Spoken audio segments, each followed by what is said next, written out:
Bismillahirrahmanirrahim. Alhamdulillah. Asyhadu an la ilaha illallah wa asyhadu anna sayyidana Muhammadan abduhu wa rasuluh. Allahumma salli wa sallim wa barik ala sayyidina Muhammad ibni Abdillah wa ala alihi wa sahbihi wa man tabi'a huda, amma ba'd.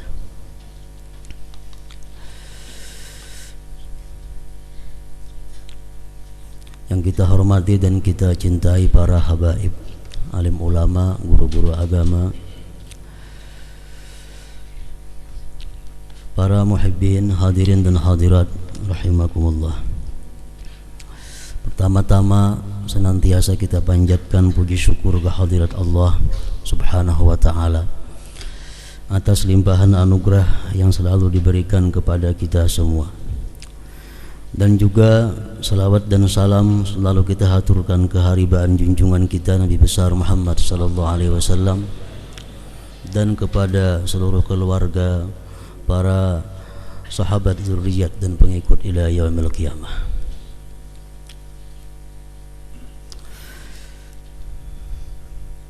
Lanjutan dari minggu yang terdahulu, yaitu ayat yang ketiga dan keempat, kelima dari surat Al-Baqarah. A'udzubillahi minasyaitonir rajim. Alladzina yu'minuna bil ghaibi wa yuqimunas shalah wa mimma razaqnahum yunfiqun. Walladzina yu'minuna bima unzila ilaika wa ma unzila min qablik wa bil akhirati hum yuqinun. Ulaika ala hudan min rabbihim wa ulaika humul muflihun. Terjemah daripada ayat itu adalah orang-orang yang beriman dengan yang gaib. Orang-orang yang beriman dengan yang gaib dan mendirikan atau menegakkan sembahyang, dan daripada rizki yang kami berikan kepada mereka, mereka menafkahkannya. Dan orang-orang yang beriman dengan kitab yang diturunkan kepada engkau dan kitab yang diturunkan dari sebelum engkau, dan dengan akhirat mereka itu meyakini. Mereka itulah atas petunjuk dari Tuhan mereka, dan mereka itulah orang-orang yang beruntung. Nah, para muhibbin rahimakumullah, dari tiga ayat ini, ayat ketiga, keempat, dan kelima, para ulama tafsir menyimpulkan bahwa miftahul huda wal falah khamsatun. Kunci daripada petunjuk dan keberuntungan dunia akhirat itu ada pada 5 perkara. Orang-orang yang beruntung dunia akhirat, orang-orang yang selalu berada di jalan petunjuk Allah, ialah orang-orang yang mengerjakan, melakukan 5 perkara di dalam ayat-ayat tersebut tadi. Yang 5 perkara itu adalah: pertama, alladzina yu'minuna bil ghaib, artinya al-iman bil ghaib, beriman dengan yang gaib. Yang kedua, iqamus salah, menegakkan, mendirikan sembahyang. Yang ketiga, infaqul malil halal fi wajhim masyru', menafkahkan, mengeluarkan harta yang halal pada jalan yang disyariatkan. Yang keempat, al-iman bil Qur'an wal kutubis samawiyah, beriman dengan Al-Qur'an dan seluruh kitab-kitab samawi. Dan yang kelima, al-yakin bil akhirah, yakin dengan akhirat. Nah, 5 perkara itu miftahul huda wal falah, kunci petunjuk dan keberuntungan. Jadi yang pertama, al-iman bil ghaib. Iman itu artinya menurut sebahagian para ulama dari berbagai macam pendapat, Kita ambil salah satunya adalah iman itu huwa tasdiqul qalbiyyu. Artinya membenarkannya hati. Jadi iman ini artinya perkara hati. Hati membenarkan. Itu iman. Gaib itu artinya maghaba 'anil hawasil khams, sesuatu yang tidak terjangkau oleh panca indera yang 5 ini. Itu gaib. Yang kada terjangkau oleh panca indera, yang kada bisa diperdapati oleh panca indera yang 5. Fayadkhulu fihi, maka termasuklah di situ at-tasdiqul qalbi, membenarkannya hati, billah, dengan Allah, wa malaikatihi, malaikatnya, wa kutubihi, kitab-kitabnya, wa rusulihi, rasul-rasulnya, wal yaumil akhir, hari kiamat, wa bil qadar, dengan takdir khairihi wa syarrihi, baik dan buruknya, minallah, dari Allah subhanahu wa ta'ala. Nah, itu perkara yang gaib. Bila kita percaya kepada yang tersebut tadi, sudah termasuk kita dalam alladzina yu'minuna bil ghaib. Allah itu gaib. Kenapa? Kada bisa dilihat dengan mata zahir ini.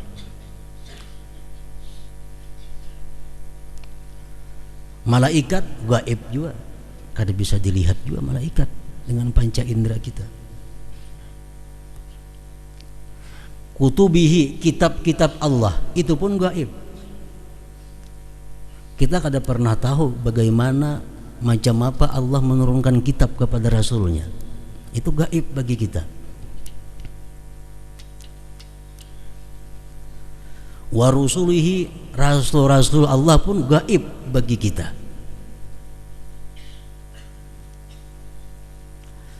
Wal yaumil akhir, hari kiamat, masih gaib juga lawan kita. Dan takdir pun gaib juga.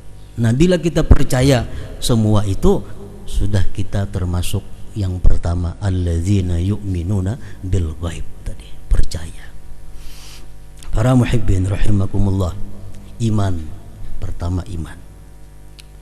Imam Al-Bukhari mengatakan dalam kitab beliau Sahihul Bukhari, Al-Jami'us Sahih, al-iman yazid wa yanqus. Keimanan kita kepada hal-hal yang tersebut tadi bisa bertambah, bisa berkurang. Artinya keimanan kita bisa menguat, bisa melemah.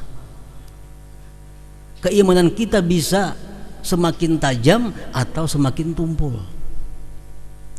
Jadi iman yang ada pada kita ini yazid wa yanqus, bertambah, berkurang. Kadang-kadang iman kita naik, kadang-kadang iman kita turun. Nah, macam sinyal. Allah sinyal. Kadang-kadang sinyalnya sampai ke atas, kadang-kadang ada sinyalan sama sekali. Itu iman seperti itu. Yazidu bit ta'ah wa yanqusu bil ma'siyah. Iman kita itu dia bertambah dengan sebab perbuatan taat. Kita berzikir, bersalawat, berkumpul di majelis ilmu, itu menambah iman. Nah, menambah iman. Wa yanqusu bil ma'siyah, dan iman itu berkurang dengan perbuatan maksiat. Kita berbuat maksiat, iman kita turun. Nah, para muhibbin rahimakumullah, bahkan ada beberapa macam maksiat yang bila kita lakukan, iman kita sudah hilang sama sekali. Sinyalnya sudah kada ada lagi. Kalau handphone tuh kada bersinyal, kayak apa aja larangnya kada berguna. Handphone tuh kada bersinyal, kayak apa aja larangnya handphone kada terpakai. Mengirim kada kawa, menerima kada kawa. Nah, orang manusia nang sinyal imannya ini hilang, diberi nasihat kada masuk, inya memberi nasihat pun kada bisa juga kepada orang. Nah, jadi iman dengan sebab berbuat satu maksiat ada kadang-kadang hilang sama sekali. Rasulullah sallallahu alaihi wasallam bersabda, "Man zana aw syaribal khamra naza'allahu minhul iman kama yakhla'ul insanul ghamisa min ra'sih." Rawahul Hakim. Barang siapa berzina atau dia meminum minuman keras, Allah cabut daripadanya iman sebagaimana melepaskan seseorang akan bajunya dari kepalanya. Nah, jadi perbuatan zina menghilangkan iman sama sekali. Minum minuman keras menghilangkan iman. Allah cabut iman seperti kita memacul baju gamisna ke atas.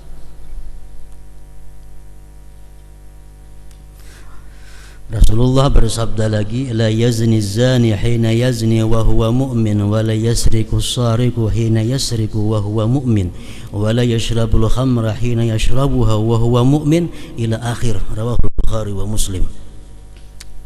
Tidak berzina orang yang berzina itu ketika dia berzina dia sedang beriman.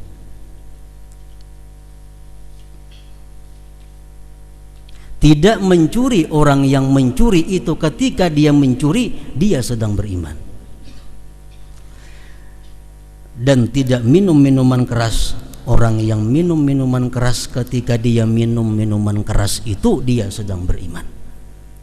Jadi artinya orang yang melakukan 3 perkara itu waktu dia melakukan itu imannya kadada sama sekali. Imannya kadada sama. Waktu dia melakukan itu. Zina, minum minuman keras, pencurian. Ini merupakan 3 macam penyakit masyarakat.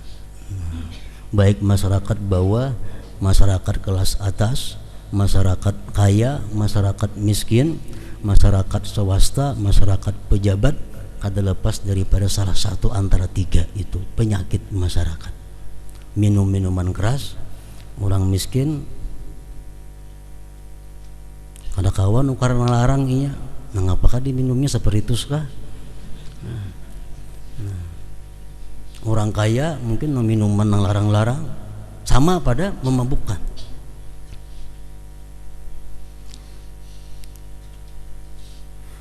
Nah, kenapa 3 macam ini maksiat sampai menghilangkan iman waktu kita melakukannya? Waktu seseorang melakukan itu hilang imannya. Pertama adalah zina. Perbuatan zina ini begitu keras ancaman Allah sampai-sampai ada sebagian ulama menyebutkan dalam kitab Al-Kabair ini peringkat 2 sesudah syirik dengan Allah.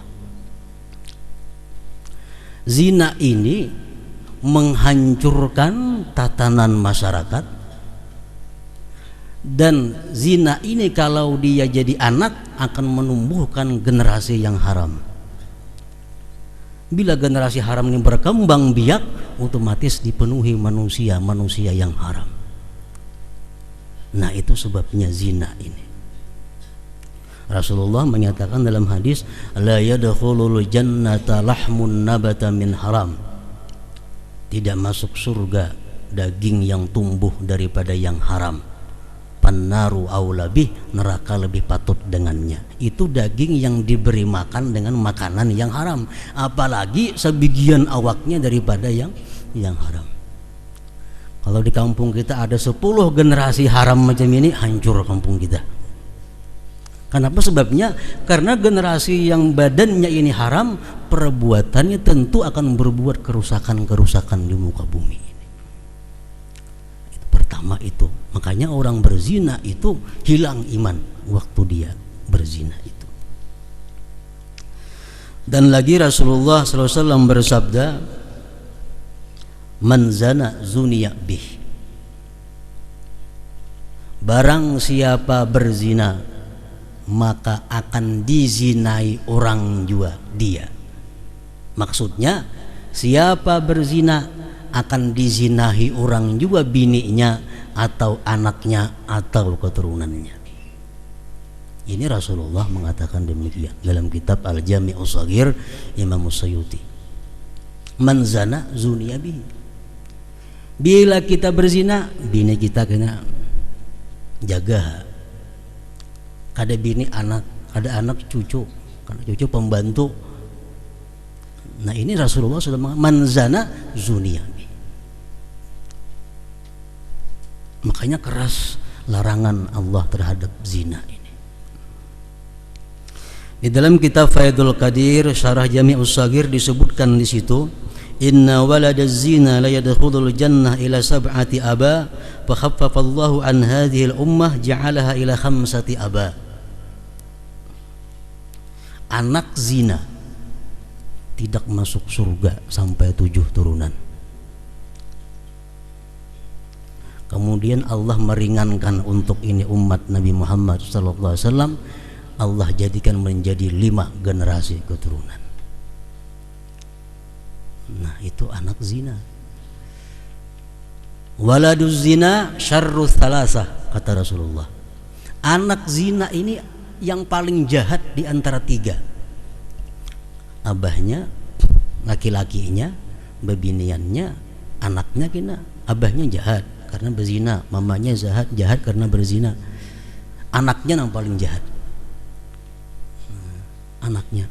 Nah jadi zina ini kalau andai kata dibiarkan, timbullah generasi-generasi yang haram, timbullah generasi-generasi yang akan berbuat kekacauan di masyarakat nantinya. Makanya talitiha manusia nang beda macam-macam, berarti apa keturunannya kayak apa? Barangkali asal usulnya kada jelas. Jadi hati-hati memilih minantu, calon minantu, bujur-bujur lihat anaknya nah, bakal laki anak nih, anak siapa, cucu siapa, buyut siapa, cicit siapa, tahu. Nah, minimal ingat kai, ini anak si Fulan orang soleh, anak si Fulan lagi. Nah ayo, jangan sembarangan mengambil minantu. Jangan karena sugihnya, jangan karena jabatannya, jangan karena ketampanannya ambil minantu. Anak siapa kada jadi masalah. Nah ini kena merusak anak kita nang ada pulang. Maka penyakit nang kayak ini lakas menjalarnya daripada kita kebaikan menjalar kepada orang lain. Nah, zina itu. Yang kedua tadi yang menghilangkan iman, minum arak, minum minuman keras. Rasulullah sallallahu alaihi wasallam bersabda, "Man syaribal khamra wa lam yaskar aradallahu anhu 40 lailah wa man syaribal khamra wa sakira lam yaqbal minhu sarfa wa la adla 40 lailah fa in mata fiha mata ka'abidi wa san." Rawahul Hakim. Barang siapa minum minuman keras dan dia tidak mabuk, Allah berpaling daripadanya selama 40 malam. Barang siapa minum minuman keras dan dia mabuk, Allah tidak akan menerima ibadah fardu, ibadah sunatnya 40 malam. Jika dia mati dalam 40 malam itu, dia mati seperti ka'abidi wasan, seperti penyembah berhala. Kirakan orang-orang mati nang overdosis itu kayak apa? Orang mati kebanyakan minuman keras mati. Nah itu 40 hari aja itu masih berpengaruh, apalagi saat itu. Nah jadi minum arak meruntuhkan iman. Zina, minum arak, mencuri. Zina berhubungan dengan keturunan keluarga. Arak berhubungan dengan individu seseorang, akal manusia. Yang ketiga mencuri. La yasriku sariku hina yasrik wa huwa mu'min, kata Rasulullah. Tidak mencuri orang yang mencuri itu ketika dia mencuri dia beriman. Nah, mencuri ini dilarang keras karena mengambil harta dengan cara yang batil. Mencuri, mencuntan ya kita. Mencuri itu mengambil harta orang secara sembunyi. Akhdzu malil ghair bi hirzi mislihi khufyah. Ta'rifnya sariqah itu. Mencuri harta orang lain secara sembunyi yang letaknya di tempat yang tersembunyi, di tempat yang aman.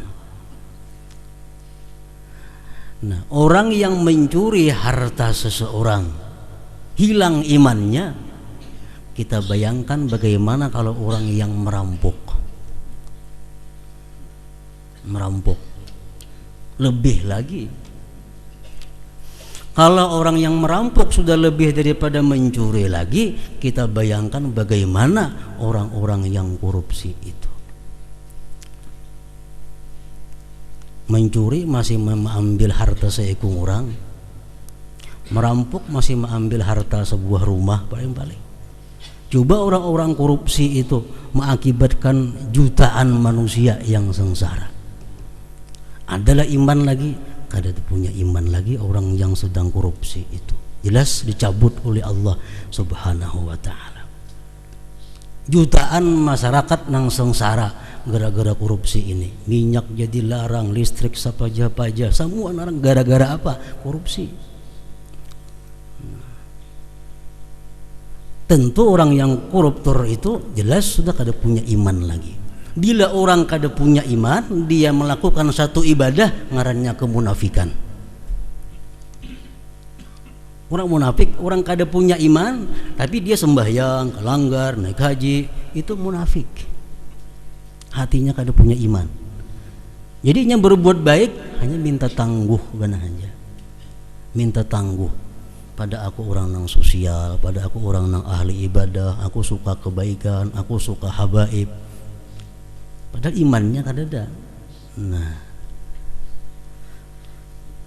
jadi iman kita bertambah kalau kita taat kepada Allah. Iman kita bertambah kalau kita dekat dengan orang-orang yang dekat dengan Allah. Iman kita turun habis kalau kita melakukan beberapa macam hal maksiat tadi.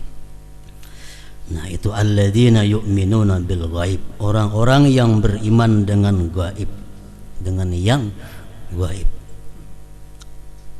Yang kedua, kunci keberuntungan tadi adalah iqamus salah, mendirikan salat, menegakkan salat. Menegakkan salat lain dengan orang yang mengerjakan salat.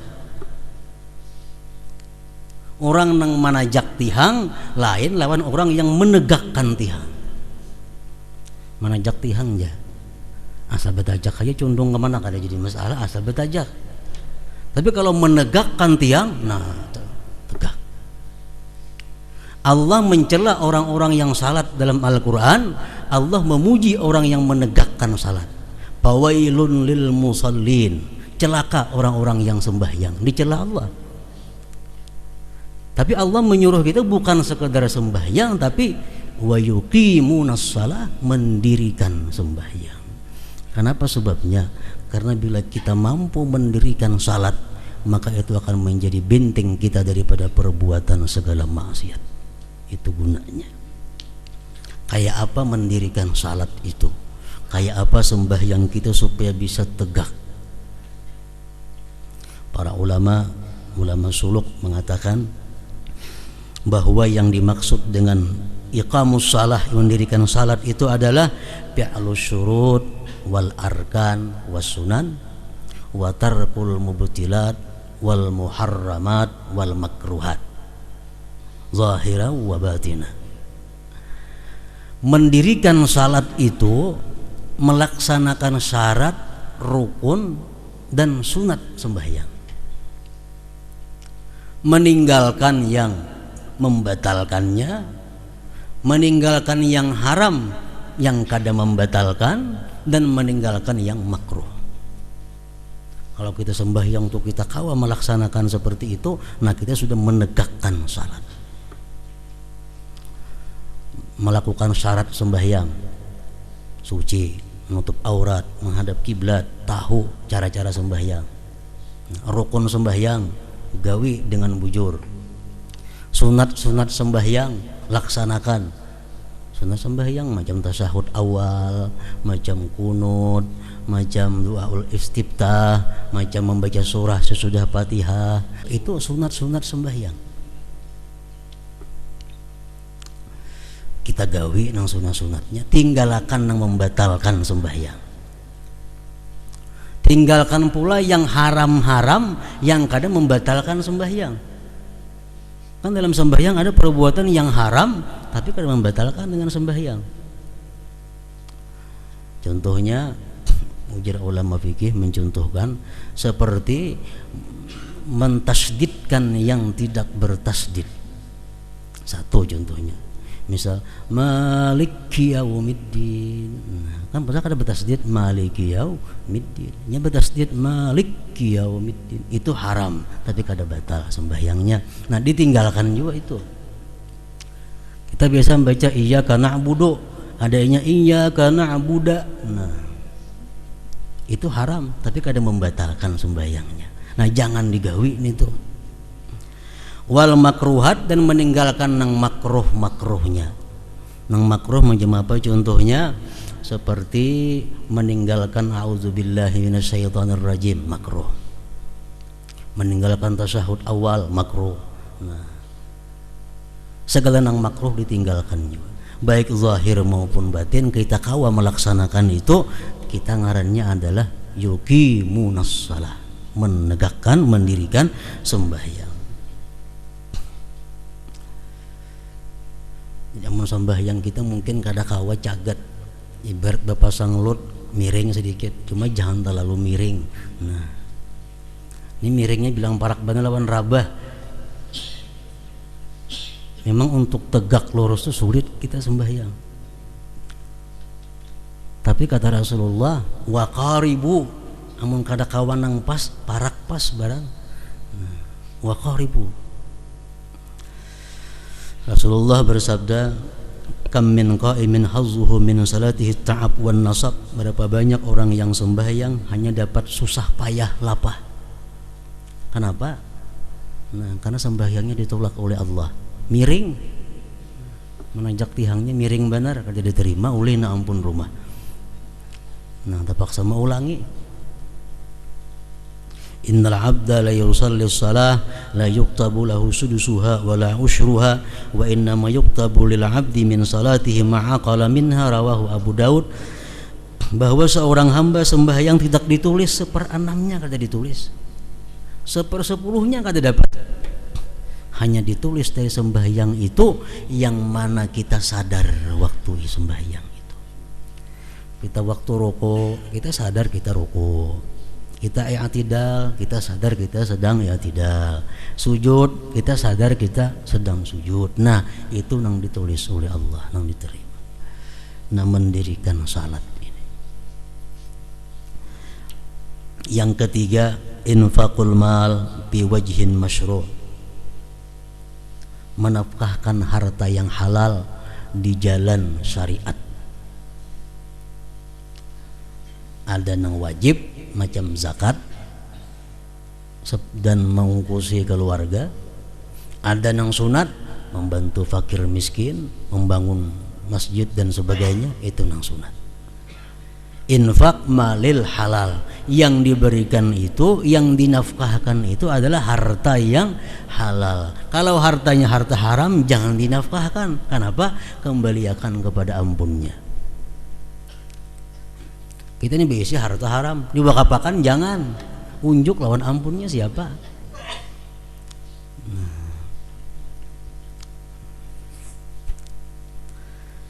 Rasulullah sallallahu alaihi wasallam bersabda, man asaba malan min ma'sam fawasala bihi rahimah aw tasaddaqa bihi wa anfaqahu fi sabilillah jama'allahu dzalik jami'a tsumma kadzafahu binnar, rawahu Abu Daud.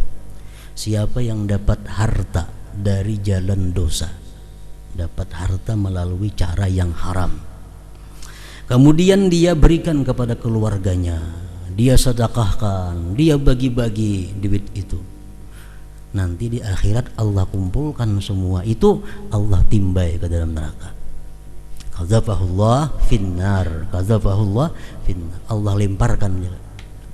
Jadi bersedekah menyumbang duit nang haram itu bukan maulah pahala, memberati. Kenapa? Duit nang haram itu mestinya dibulikakan kepada ampun yang berhak siapa. Nah itu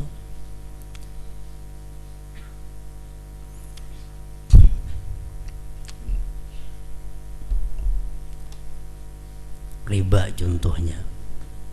Nah kita misalnya bekerja bagawi menghutangkan duit lawan orang, rentenir. Orang berhutang lawan kita 1 juta, jadi 1.200.000, bisa 1.700.000 jadinya. Berarti kita melakukan riba. Nah berjalan sekian bulan, sekian tahun, kita hendak tobat kepada Allah. Kayak apa cara tobatnya? Pertama, berhenti, empih jangan lagi. Nang kedua, nang kita tagih itu modal aja, raksomale. Nang kita ambil modalnya berapa? Mau hutang 1 juta, ambil 1 juta pulang. Nang berapa tahun bulan kita mengambil duit orang itu, kita kembalikan kepadanya. Nah tobat daripada riba macam itu. Kalau kada macam itu belum tobat. Berapa tahunnya tiap bulan mencicil lawan kita, nah, mesti dibulikakan lah. Ini duit ikam, nah kada ampun kok kada halal bagi aku minta maaf, ridha lawan ikam, tamakan duit ikam, bulikakan. Nito mestinya jangan duit bunga itu disumbangkan, disosialakan, itu salah kaprahnya. Nah agama mengatur demikian, bulikakan ampunnya. Ampunnya pang kada lagi mati anaknya, warisnya mati juga, unjuk kepada kepentingan orang-orang Islam, ulahkan jembatan, nggak ulahkan apakah. Nah kayak itu caranya. Itu amun kawa kita menghitung nang alih ini kebanyakan begawi harta nang haram, hendak tubat, kalau kada kau hitungan lagi macam apa caranya. Nah ini sulitnya. Di sini ada mencuntan, di situ ada riba, sini ada nipu orang, situ ada manang pemainan, tak kumpul duit macam-macam di rumah. Duit berdagang jual beli ada juga nang halal. Nah sudah berapa tahun berjalan macam itu, hendak bertobat. Nah ini sulit. Dan biasa orang macam ini sampai mati kada mau bertobat lagi biasanya. Pengalihan menghitungnya itu.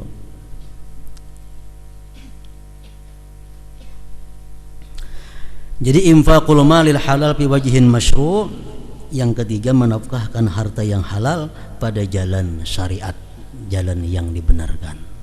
Jadi duitnya duit halal, menggunakannya pun ke jalan yang dibolehkan, diizinkan oleh syariat. Yang keempat daripada kunci keberuntungan dunia akhirat adalah beriman dengan Quran dan beriman dengan kutubus samawiyah. Abi Dzar pernah bertanya kepada Rasulullah, kam kitaban anzalallah, wahai Rasulullah berapa jumlah kitab yang diturunkan Allah ke dunia ini? Qala, menjawab Rasulullah, mi'atu kitabin wa arba'atu kutubin, 104 kitab jumlahnya yang diturunkan Allah kepada nabi-nabi sejak Adam sampai Rasulullah, ada 104 kitab. Nah itu wajib kita percaya bahwa kitab-kitab samawi itu diturunkan oleh Allah subhanahu wa ta'ala. Anzalallah ala syis khamsina sahifah, Allah turunkan kepada Nabi Syith, anaknya Nabi Adam, 50 kitab, 50 lembar. Wa ala Akhnuh 30 sahifah, Nabi Idris 30. Wa ala Ibrahim, Nabi Ibrahim 10 sahaib, 10. Wa anzala ala Musa qabla Taurat 10 sahaib, Nabi Musa sebelum diberi Taurat dapat 10 juga. Kemudian wa anzala Taurat wal Injil waz Zabur wal Injil wal Quran, jumlah 104. Itu yang wajib kita percayai. Nah yang terakhir, kunci daripada keberuntungan itu adalah al-yakin bil akhirah, yakin dengan akhirat. Beriman dengan yang gaib, nang 6 perkara rukun iman nang 6 tuh gaib. termasuk gaib.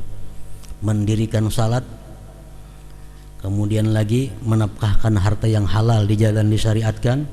Yang keempat, beriman dengan kitab-kitab Allah. Yang kelima terakhir, beryakin dengan akhirat. Yakin itu apa artinya? Karena sudah jadi bahasa Indonesia. Yakinlah ikam biar.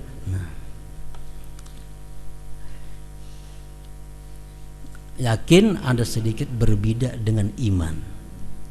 Imam Sahal At-Tustari mengatakan yakin itu al-iman ma'az ziyadah. Iman plus artinya yakin. Artinya kalau orang itu beriman belum tentu punya keyakinan. Tapi kalau orang sudah yakin, dia pasti beriman. Dengan akhirat dia yakin. Akhirat itu mulai kubur. Akhirat. Al-qabru awwalu manzilin min manazilil akhirah.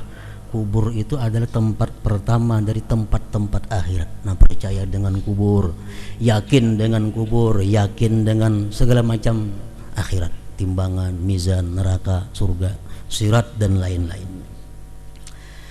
Nah, yakin ini yattasifu bil quwwah wad dha'af. Yakin ini bisa kuat, bisa lemah. Kayak iman juga. Tapi intinya yakin ini lasak, tidak ragu-ragu. Kita kadang ragu-ragu, ngarannya minimal yakin. Sekurang-kurang yakin, tidak ragu-ragu. Tapi nang kadang ragu-ragu ini belum tentu kuat. Contohnya, kita kadang ragu-ragu lagi bahwa kita bakal masuk kubur. Ragu-ragu lah kita, kadang ragu-ragu. Yakin, kuat kada. Nah, ini masalahnya. Kalau kuat keyakinan kita mesti membangun kubur mulai saat ini. Padahal kita ada ragu-ragu. Cuma yakinnya belum kuat.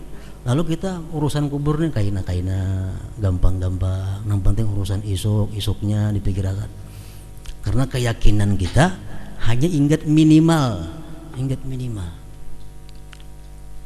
Semuaan kita kadang ragu-ragu kubur itu ada. Semuaan kita kadang ragu-ragu ada siratal mustaqim menuju surga. Tapi kita kadang mempersiapkan diri kayak apa supaya lewat sirat itu cepat dan selamat. Jangan lambat selamat, bawahnya neraka itu. Siratal mustaqim itu yang penting cepat selamat. Kita kadang ragu-ragu siratal mustaqim itu ada, tapi kita kurang persiapan. Kenapa? Keyakinan kita kurang. Nah, berarti kita beriman sudah. Jadi yakin ini lebih dari sekedar iman. Nah, yakin dengan akhir. Rasulullah bersabda, ta'allamul yakin. Pelajari yakin itu. Karena sedikit amal dari orang yang yakin jauh lebih berharga daripada banyak amal tapi dia kurang yakin. Sabda Rasulullah demikian. Kayak apa cara belajar yakin itu para? Imam Ghazali mengatakan cara belajar yakin itu adalah jalisul mukinin. Kawani orang-orang yang yakin. Jangan berkawan lawan orang yang lemah keyakinannya. Tak umpat juga lemah kita.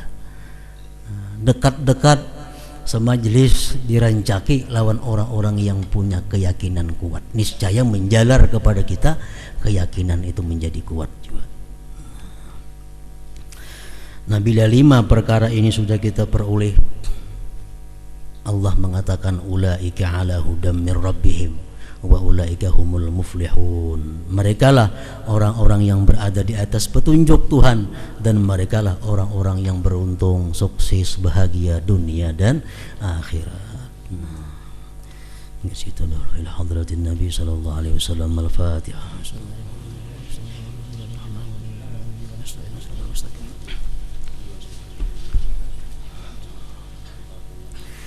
أشهد أن لا إله إلا الله وحده لا شريك له